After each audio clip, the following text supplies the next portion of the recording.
Hey folks, I'm Jennifer Lau. I'm a master gardener here at English Gardens in Royal Oak, Michigan.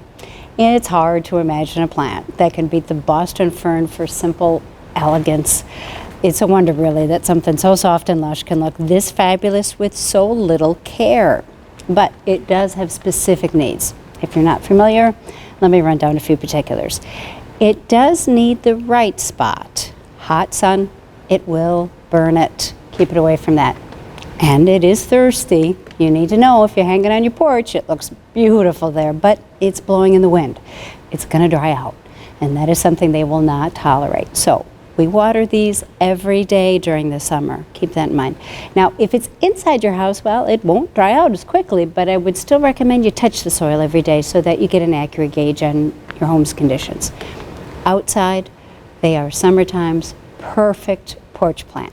A covered porch plant though, they absolutely thrive in lots of indirect light. A little morning sun will work fine, but any direct hot afternoon sun, it will burn them and their fronds will turn brown and crispy.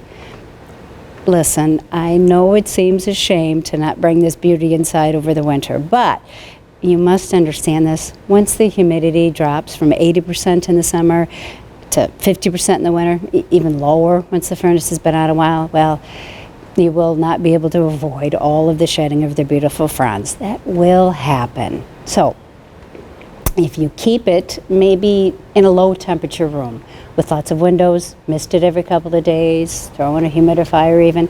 But these are very specific conditions that many people don't have, and here in Michigan, I have to tell you, people have just come to accept that they will simply bring a new one home every spring or summer. So, let's recap. Boston ferns. Always this perfect mounded arching shape. Bright and direct light or gentle morning sun. Might have to give them water daily, so just make a habit out of it. Do not let them go bone dry. But they don't need a lot of fertilizer, bonus, maybe only once or twice during the summer.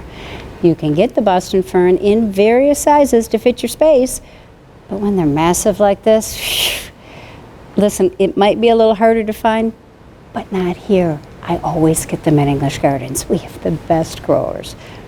I really hope you're comfortable now with the Boston fern. Absolutely gorgeous.